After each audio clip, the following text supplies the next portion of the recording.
Maria, cheia de graça, o Senhor está contigo. Bendita serás tu entre as mulheres. Não fique com medo, Maria, pois tu fostes a escolhida por Deus. Terás um filho e a ele darás o nome de Jesus. Será o Filho de Deus que nascerá de teu ventre, e ele será o Salvador dos homens.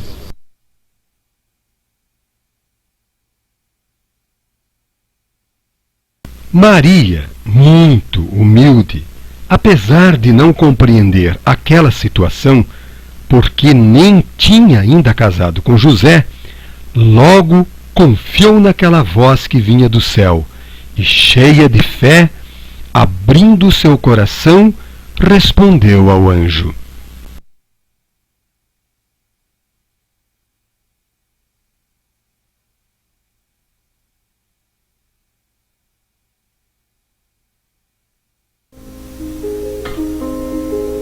Senhor, eis a tua serva, faça-se em mim segundo a tua palavra.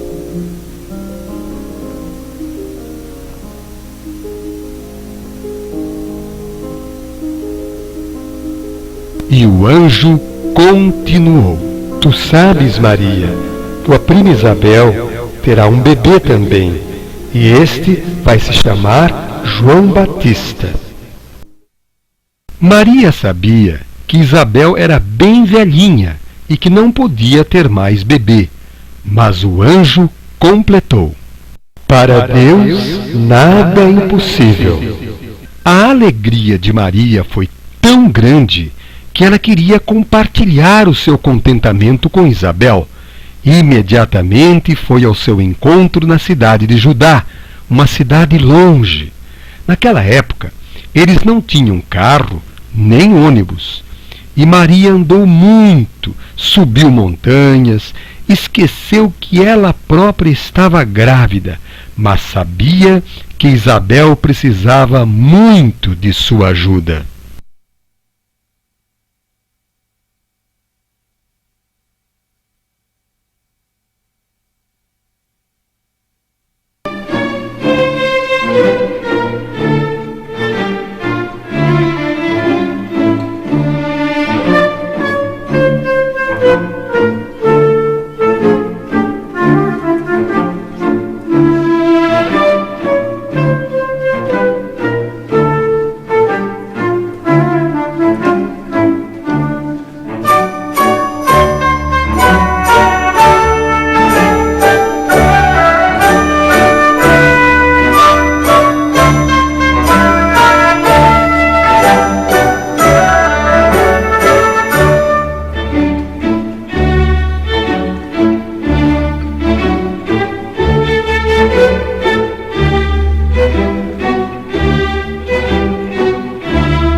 O encontro das duas primas foi muito lindo.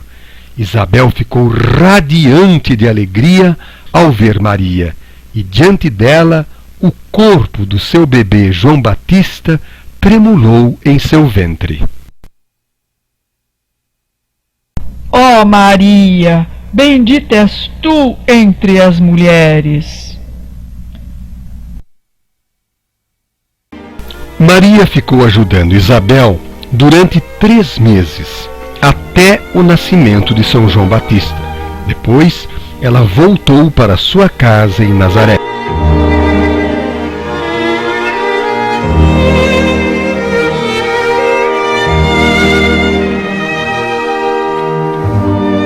Lá, ela encontrou seu noivo José um pouco nervoso e preocupado. Ele não sabia se ia deixar Maria, a quem ele tanto amava. Mas um dia ele foi dormir e sonhou com um anjo.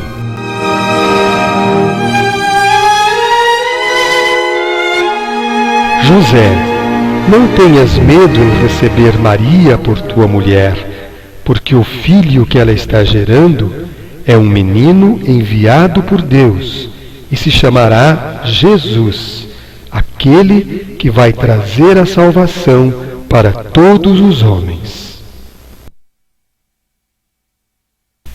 José era um homem de fé e acreditava em Maria.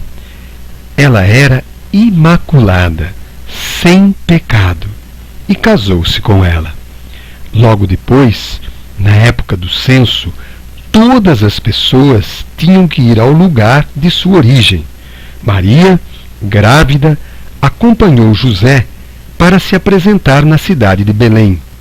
Eram muitos os que foram para lá, e, portanto, quando José e Maria chegaram, não havia mais lugar nas hospedarias para os dois ficarem. José estava muito preocupado, porque estava chegando a hora de Maria ter o bebê. Era noite e fazia muito frio. O lugar mais quentinho que José conseguiu achar foi dentro de um estábulo, lugar onde ficam os bois e as vacas.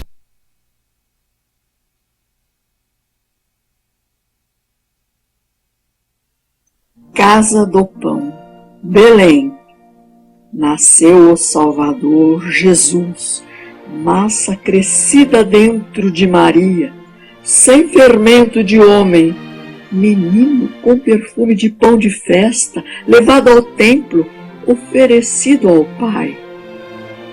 Maria, mãe humana, se perturba diante da força que envolve os significados.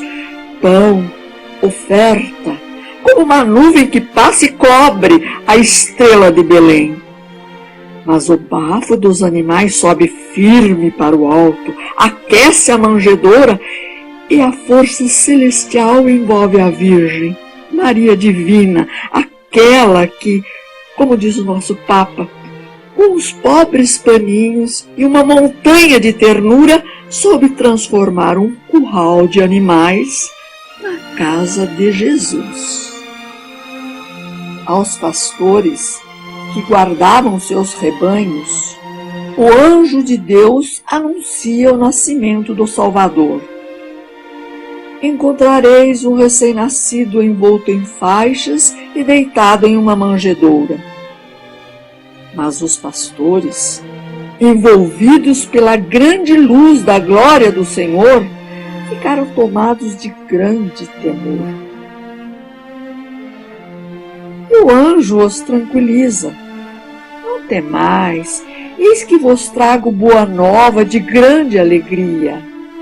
É que hoje vos nasceu na cidade de Davi o Salvador, que é Cristo, o Senhor. Esta era realmente uma notícia muito boa, uma tão boa nova de grande alegria, pois a vinda do Salvador que o anjo estava anunciando ali era algo esperado pelos homens durante milênios. Deus havia prometido que viria o descendente da mulher, o desejado das nações, que haveria de redimir a humanidade. Então, seria anunciada a salvação dos gentios, dos estrangeiros, de todas as pessoas. E o anjo estava anunciando esta boa nova. Havia nascido o Salvador, aquele que Deus tinha designado para reconciliar o homem consigo. E essa boa nova era para todo o povo, não só para os pastores de Belém, nem para os judeus, mas para o mundo inteiro. E os pastores foram os destinatários dessa boa nova.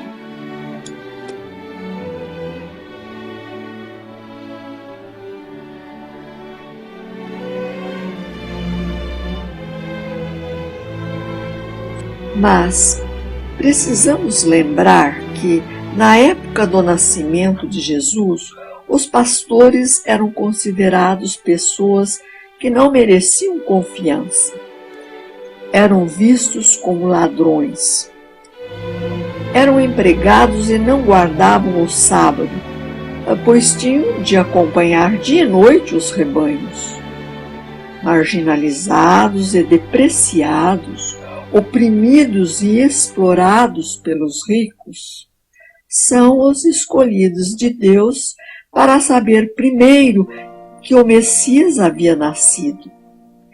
A eles, antes de todos os outros, é dada a boa notícia que faz daquela noite uma noite de alegria. Exatamente porque nada possuíam, porque não contavam com nada e porque ninguém nada esperava deles, precisamente porque eram pobres e marginalizados, os pastores puderam receber esta notícia como boa notícia. Puderam sentir com profundidade, mais do que todos, a alegria de se saberem amados por Deus.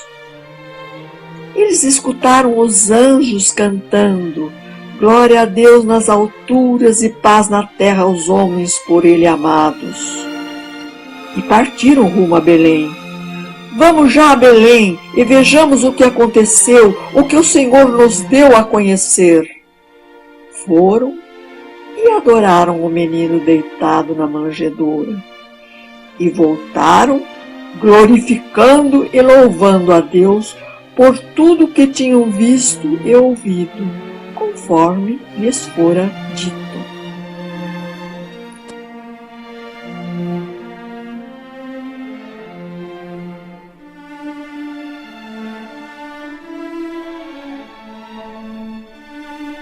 Para os pobres, é uma incrível notícia que Deus tem escolhido nascer no meio deles, pobre e despojado de tudo, como um deles.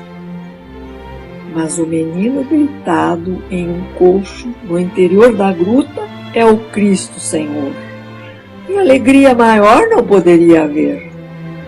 Os pastores são, no Evangelho, símbolo de todos os que caminham nas trevas da opressão e sentem sobre seus ombros o peso da carga. Representam todos quanto experimentam em sua própria carne a sede de justiça. Por isso, o anúncio do nascimento do Salvador foi esperança para os pastores e é luz que ilumina a escuridão dos pobres.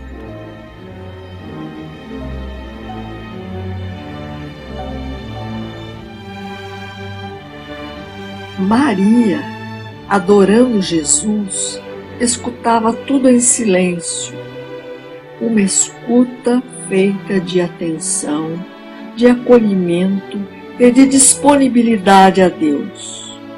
Guardava todos os fatos e acontecimentos, meditando-os no coração. Quanta acolhida à divindade, ao seu divino Filho, o menino Jesus, que, através dela e pela ação e poder do Espírito Santo, desceu até nós para nos elevar até Deus.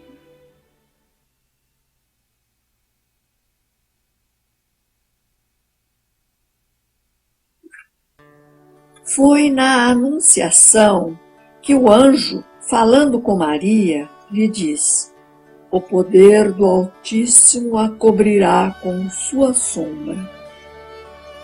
Isso traduz a ação eficaz de Deus, ou seja, a sombra vem da nuvem, grande símbolo da presença de Javé, como se lê no Antigo Testamento.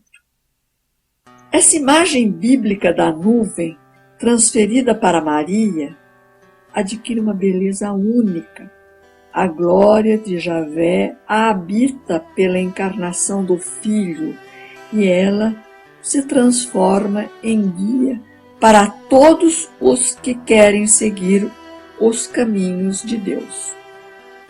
O Espírito Santo fez arder no coração de Maria a mensagem da encarnação redentora, nela lançando raízes.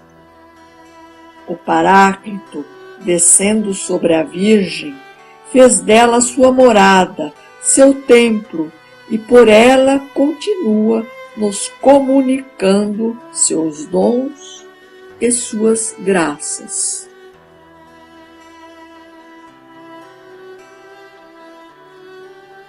Foi por sua fé que Maria deixou-se plasmar pelo Espírito Santo. Com uma grande abertura de alma, se entregou livremente à vontade de Deus. Refletiu sobre a saudação do anjo, dialogou com ele para conhecer as condições da concepção. Jovenzinha virgem, mas prudente, não se deixou levar pela alegria, nem aceitou de imediato o que lhe era proposto. Ela decide na mais plena liberdade pessoal. Ela é livre. Essa liberdade é aflorada quando ela diz: eis aqui a serva do Senhor. Ela fala como alguém livre, mas livre para servir em amor. Sua disponibilidade é total para receber o Filho de Deus na sua vida, que a partir de então se transforma. Portanto, é necessário aprender de Maria, reviver o seu sim, lembrando que o Deus que nos criou, sem pedir o nosso consentimento, nunca nos impõe missão alguma sem o nosso sim. E nossos sims serão tanto mais fecundos e livres, mais semelhantes aos de Maria, quanto mais unidos estivermos com Deus, quanto mais confiarmos na sua graça. Mas eles têm que ser assumidos por nós. Nós temos que estar abertos ao Espírito Santo, abertos para toda a verdade, para que o Pai e o Filho habitem em nós como habitou em Maria.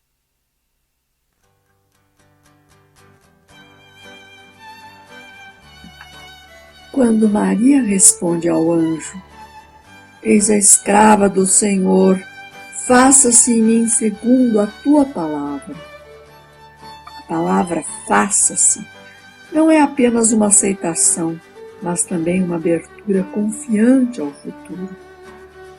Este faça-se é de esperança, permissão, é uma abertura para acolher, um esvaziar-se que permite um encher-se. É lembrar que Deus suscita nossos desejos, atrai, convida, mas respeita sempre nossa liberdade. A partir do sim, Maria não sabia como poderia tornar-se mãe, mas confiou totalmente no mistério que estava por se cumprir e se tornou a mulher da esperança.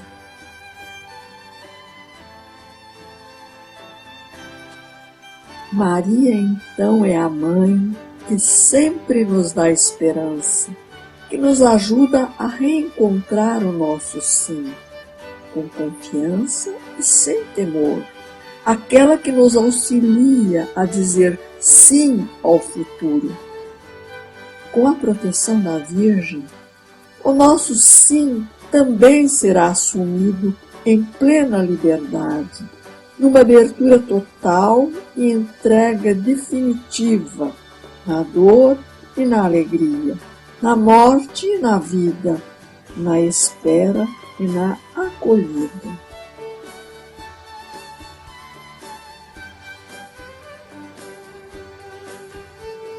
No mistério da Anunciação, vão se cumprir as maravilhas de Deus anunciadas pelo anjo Gabriel a Maria, mulher da escuta obediente e da entrega sem reservas à vontade de Deus.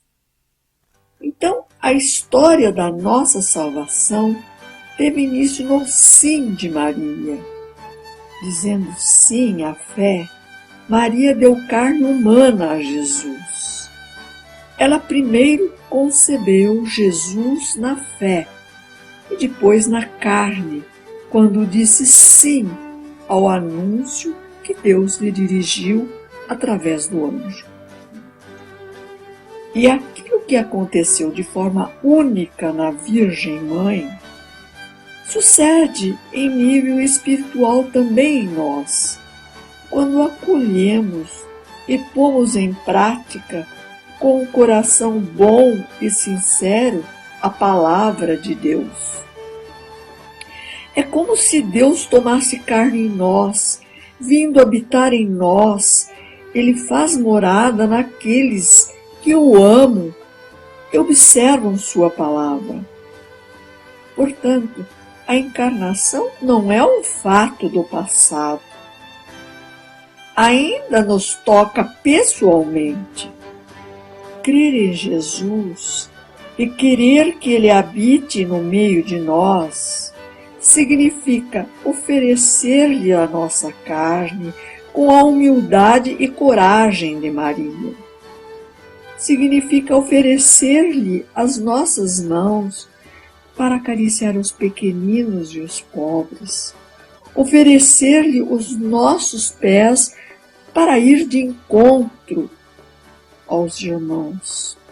Enfim, ofertar-lhe o nosso coração para amar e tomar decisões de acordo com a vontade do Pai.